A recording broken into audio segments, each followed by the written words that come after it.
The force great is eternal God के पिछले episode में हमने देखा एल्डर शाओकिंग टियानमिंग को प्राइम टावर के बारे में बताते हैं। टियानमिंग को प्राइम टावर के बारे में कुछ नहीं पता होता, इसीलिए वो एल्डर शाओकिंग से पूछते हैं कि आखिर ये प्राइम टावर क्या है। अब एल्डर शाओकिंग टियानमिंग को बताते हैं प्राइम टावर हमारे सेक्ट के सभी पवित्र टावर में से एक टावर है और साथ में ही वो एक डिवाइन ट्रेजर भी है। प्राइम टावर के अंदर सिर्फ सेक्ट एल्डर्स और प्राइम डिसिपल्स ही कल्टीवेट कर सकते हैं और वो बाकी सभी के लिए सील्ड है। 3 साल में एक दिन ऐसा होता है जिस दिन एक स्पेशल इवेंट होता है और उस स्पेशल इवेंट के दिन वो खुलता है। उस दिन सभी सेक्ट एल्डर के पास 2 स्लॉट्स होते हैं जिसमें वो अपने दोनों डायरेक्ट डिसिपल्स को प्राइम टावर के अंदर भेज सकते हैं। अगर उनके डायरेक्ट डिसिपल्स टावर के तीनों फ्लोर्स को पार कर टॉप फ्लोर पे पहुंच गए तो वो प्राइम डिसिपल्स बन सकते हैं।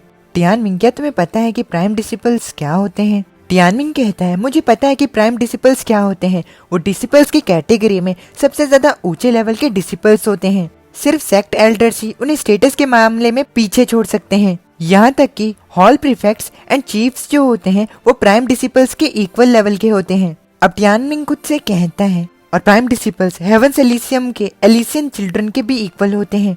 अब एल्डर शाओकिंग टियानमिंग से कहते हैं तुमने बिल्कुल सही कहा, सिर्फ एल्डर्स के पास ही प्राइम डिसिपल्स को कंट्रोल करने की अथॉरिटी होती है और फिर भी उन्हें काउंसिल से होकर गुजरना पड़ता है। इसके अलावा प्राइम डिसिपल्स जो होते हैं वो सेक्ट के ग्रेटेस्ट रिसोर्सेज को इस्तेमाल कर सकते हैं, जैसे कि उनके पास प्राइम टावर में जाने का अधिकार है। अब ये सुनकर टियानमिंग खुद से कहता है कि इस मामले में तो ली मसोलियम जो है वो बढ़िया है क्योंकि वहाँ के कल्टीवेशन रिसोर्सेज का कोई मुकाबला नहीं। अब टियानमिंग एल्डर शाओकिंग से कहता है क्या जो प्राइम टावर में प्राइम स्ट्रगल होने वाला है वो हार्ड होता है? जनरली 60 लोगों में से कितने लोग इस कार्य में सफल होते हैं? टियानमिंग की बात सुनकर एल्डर शाओकिंग टियानमिंग से कहते हैं तो मजाक कर रहे हो क्या? अगर प्राइम टावर में से एक भी डिसिपल सक्सेसफुल होकर वापस आ जाए तो वो ही बहुत बड़ी बात है। नॉर्मली प्राइम टावर में 0 सफलताएं होती हैं। प्राइम टावर को 3 फ्लोर्स में बांटा गया है। पहले के 2 फ्लोर्स जो हैं वो ठीक हैं क्योंकि वो एल्डर्स के द्वारा डिजाइन किए गए हैं। हालांकि जो तीसरा फ्लोर है वो पूरे टावर की सबसे ज्यादा शुद्ध जगह है। यहाँ तक कि एल्डर्स को भी इस चीज के बारे में कोई जानकारी नहीं है कि 3rd फ्लोर में डिसिपल्स के साथ क्या होगा। वो एक चमत्कारी जगह है जिसे कि ली सेंट क्लैन के एंसेस्टर्स ने डिजाइन किया था। हालांकि वहाँ पर बहुत ज्यादा खतरा है, लेकिन खतरों के साथ वहाँ पर ट्रेजर भी है। ये टेस्ट स्ट्रेंथ का नहीं है।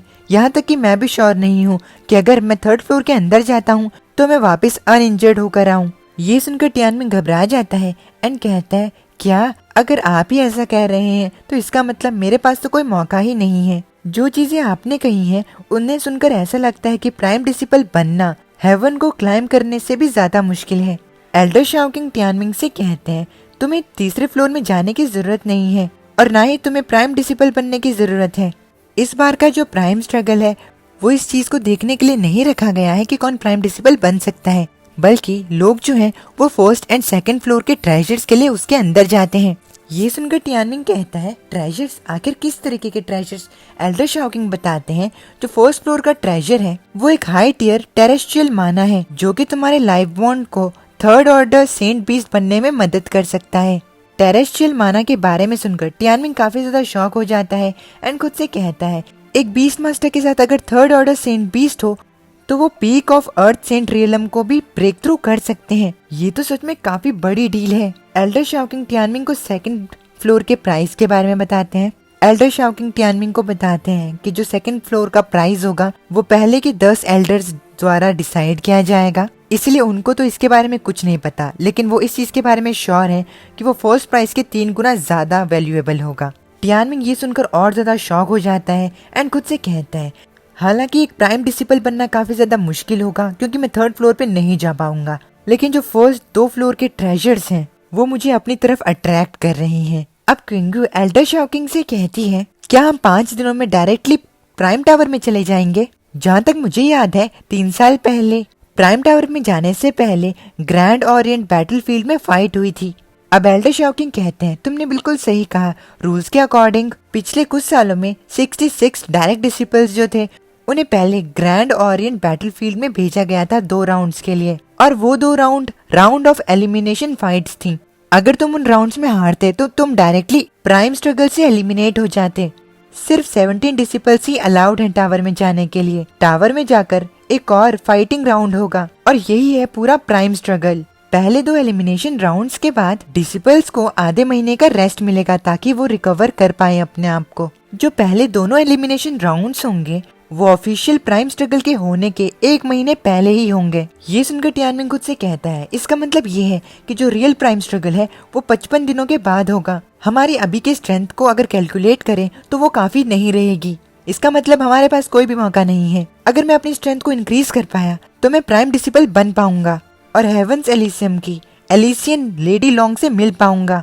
और फेंगटियान माउंटेन पर युवान शेंडू जो होता है वो कल्टीवेट कर रहा होता है, लेकिन तभी वहाँ पर उसका छोटा भाई युवान शेंगचेंग आता है एंड वो अपने बड़े भाई युवान शेंडू को बताता है कि उसके जो लाइफ बॉन्ड बीस्ट है वो 2nd ऑर्डर सेंट बीस्ट में बदल चुका है और ब्लड लाइन कल्टिवेशन के दौरान वो अपने 6th लेवल ऑफ यूनिटी को भी ब्रेक थ्रू कर पाया।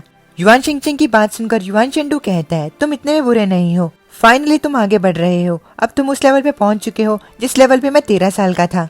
अब युवान शेंगचेंग कहते हैं, भाई मुझे अपने आप से कंपेयर मत करो, आप मुझसे काफी ज्यादा अलग लेवल पर हैं, लेकिन उसके बाद भी ये इम्प्रूवमेंट जो है वो जरूर इस चीज को प्रूव करेगी कि ये कितनी ज्यादा यूजफुल है मेरे लिए। अब मैं इतनी ज्यादा शानदार प्रोग्रेस कर चुका हूँ, इसीलिए वो जो ली टियानमिंग है वो मेरा मुकाबला नहीं कर पाएगा। वैसे क्या डैड को ली टियानमिंग के बारे में पता है? युवान शेंडू अपने भाई से कहता है, हाँ फादर को उसके बारे में पता है, लेकिन उन्होंने उसके बारे में कुछ नहीं कहा। अपने भाई की ये बात सुनकर शेंगचेंग को बुरा लगता है एंड वो अपने भाई से कहता है, लेकिन क्यों? टियानमिंग तो अभी ये शाओकिंग का डायरेक्ट डिसिपल बना है, इसीलिए उसे एलिमिनेट करना जरूरी है। शेंडू अपने छोटे भाई को बताता है कि ये 10 साल पहले से अलग है, उनके डैड जो है वो अब एक डिफरेंट लेवल पे हैं और उनके पास इसके अलावा भी बहुत ज्यादा और इम्पोर्टेंट काम है। इस चीज से फर्क नहीं पड़ता कि टियानमिंग कितना ज्यादा टैलेंटेड है, हमारे डैड उसे आसानी से मार सकते हैं, इसीलिए उन्हें उसके बारे में चिंता नहीं। पूरे सेक्ट में कोई भी इतना ज्यादा काबिल नहीं है कि वो मेरा ओपोनेंट बन सके, और वैसे भी मुझे प्राइम टावर के लिए तैयार होना है। ऐसा लगता है कि ली टियानमिंग जो है वो तुम्हारे लिए एक आम ओपोनेंट है, इसीलिए तुम्हें अपनी एबिलिटीज पर भरोसा रखकर स्ट्रॉन्ग ओपोनेंट्स को हराना चाहिए। यही चीज तुम्हारे स्पिरिट को शेप देगी एंड कल्टीवेशन में मदद करेगी। अब शेंडू शेंगचेंग के पास आता है, उसके कंधों पर हाथ रखता है एंड कहता है, इसीलिए मुझे उम्मीद है कि तुम शानदार तरीके से बड़े हो। अपने भाई की बातें सुनकर शेंगचेंग रोने लगता है। वो अपने भाई की तारीफ करता है एंड कहता है कि वो फैमिली के बारे में बहुत सोचता है और इसीलिए वो उसको भी टियानमिंग के साथ फाइट करने के लिए कह रहा है, क्योंकि इस चीज से उसकी स्किल्स इम्प्रूव होंगी। अब शेंगचेंग रोने लगता है, तभी शेंडू उसे कहता है, शेंगचेंग मेरे पास प्राइम स्ट्रगल में पार्टिसिपेट करने वाली सभी डिसिपल्स की लिस्ट है, डैड चाहते हैं कि तुम भी उसमें पार्टिसिपेट करो जिससे तुम्हारी ट्रेनिंग हो सके, और अगर तुम ऐसा करते हो तो तुम जब 16 साल के होगे तब तुम एक प्राइम डिसिपल होगे। मेरे पास पहले ही पूरी लिस्ट है, कल ग्रैंड ओरिएंट बैटलफील्ड में बैटल्स होंगी, डैड ने पहले से ही तुम्हारे ओपोनेंट को ली टियानमिंग सेट किया है। ये सुनकर शेंगचेंग काफी ज्यादा खुश होता है एंड कहता है, अब मैं अपना बदला ले पाऊंगा, ये तो काफी ज्यादा अच्छी बात है। अब शेंगचेंग काफी ज्यादा मोटिवेटेड हो जाता है एंड वो कहता है, ली टियानमिंग तुमने मेरे दांतों को तोड़ा और मेरी इज्जत को मिट्टी में मिला दिया, मैं तुम्हारे शरीर में 1000 छेद करूंगा और तुम्हारी ऐसी हालत कर दूंगा कि तुम्हारी डेड बॉडी भी ना बचे। मैं ऑलरेडी काफी ज्यादा स्ट्रॉन्ग बन चुका हूँ, इसलिए तुम मेरा मुकाबला नहीं कर सकते, मैं बहुत ज्यादा स्ट्रॉन्ग हूँ, बहुत ज्यादा स्ट्रॉन्ग। अब शेंगचेंग पागलों की तरह हंसने लगता है एंड अपने भाई से कहता है, क्या मैं कल ली टियानमिंग को मार पाऊंगा? अब शेंडू कहता है, अगर तुम इसके बारे में तेज हुए तो तुम कर सकते हो, कल डैड भी वहाँ पर होंगे और इसीलिए कोई भी बिना सोचे समझे कोई कदम नहीं उठाएगा। अब शेंगचेंग अपने भाई से कहता है, भाई मुझे एक क्वेश्चन पूछना है, मैं अभी तक नहीं समझ पाया हूँ कि डैड तुम्हारे साथ इतने ज्यादा स्ट्रिक्ट क्यों हैं? जब बात प्रैक्टिस पर आती है तो आपको एक भी मिस्टेक करना अलाउड नहीं होता, आखिर ऐसा क्यों है? अब शेंडू कहता है, तुम आने वाले समय में ये पता कर लोगे। जब से मैं 3 साल का था तब से लेकर अब तक मैंने हर दिन नॉन स्टॉप कल्टीवेट किया है, मैं उस दिन का इंतजार कर रहा हूँ। जब वो दिन आएगा तब मैं युवान क्लैन को एक ऐसे रास्ते पे ले जाऊंगा जो रास्ता हेवंस के अगेंस्ट होगा, ताकि हम एक जरूरी चीज को हासिल कर सकें, और वो सबसे ज्यादा जरूरी स्टेप है मेरी पूरी जिंदगी का। मैं उसके लिए जब 3 साल का था तब से इंतजार कर रहा हूँ। ये सुनकर शेंगचेंग कहता है, भाई क्या वो चीज ग्रैंड ओरिएंट स्वॉर्ड है? शेंडू अपने भाई से कहता है, तुमने सही कहा शेंगचेंग, चाहे उस स्वॉर्ड के लिए मुझे अपने खून की हर एक बूंद को जलाना क्यों ना पड़ जाए, मैं उस स्वॉर्ड को ऑब्टेन करके रहूंगा युवान क्लैन के लिए, चाहे इसमें कुछ भी हो जाए। अब next day grand Orient battlefield में एल्डर सेक्ट के first Elder Huangfu फेंगयुन immortal mountain के सभी लोगों के साथ बैठे होते हैं। तभी वहाँ पर 4th एल्डर जिनका नाम शेंग गुआन जिंगशु होता है, जो कि सेंट रियलम पर होती हैं, वो वहाँ पर आती हैं एंड फेंगयुन से कहती हैं, फेंगयुन मुझे उम्मीद है कि मेरे यहाँ आने से आपको कोई तकलीफ नहीं है। फेंगयुन जिंगशु से कहते हैं, ओह तो ये तुम हो जिंगशु, आओ मेरे साथ बैठो और इस तमाशे को देखो। चलो देखते हैं कि इस जनरेशन के यंगस्टर्स जो है वो कैसा परफॉर्म करते हैं। जिंगशु कहती है, हाँ मेरा भी यही इरादा है। अब फेंगयुन जिंगशु से कहते हैं, जिंगशु मैं काफी समय से ली वुडी के गैर कानूनी बेटे के बारे में सुन रहा हूँ। मैंने सुना कि उसका गैर कानूनी बेटा एक पेंटाबेन है। जिंगशु कहती हैं, आपने बिल्कुल सही कहा, यहाँ तक कि यी शाओकिंग ने उसे डायरेक्ट डिसिपल के तौर पर ले लिया। मैंने सुना है कि वो यूनिटी के 2 लेवल को आधे महीने में ही ब्रेक थ्रू कर पाया, यहाँ तक कि वो उन अपोनेंट से भी लड़ाई कर सकता है जो कि उससे 4 लेवल्स ऊपर हों। ऐसा लगता है कि वो लड़का सच में एक पेंटाबेन है। जो ली सेंट क्लैन के एंसेस्टर्स हैं, उन्होंने फाइनली डिसाइड कर दिया है ली सेंट क्लैन को आशीर्वाद देने का। अब फेंगयुन कहता है, जैसा कि तुमने कहा यी शाओकिंग का डिसिपल्स को एक्सेप्ट करना ऑब्वियसली ये युवान फैमिली के अगेंस्ट जाना हुआ। मुझे ऐसा लगता है कि दोनों ये फैमिली और ली सेंट क्लैन पर बहुत जल्दी ही मुसीबत आने वाली है। अब इसी के साथ हमारा ये वाला एपिसोड यहीं पर खत्म हो जाता है। उम्मीद है कि आपको ये एपिसोड पसंद आया हो। अगर पसंद आए तो प्लीज वीडियो को लाइक करके चैनल को सब्सक्राइब जरूर से कर दीजिएगा। मैं मिलता हूँ आप लोगों से नेक्स्ट वीडियो में, तब तक के लिए अपने फैमिली का ख्याल रखना। माता नहीं।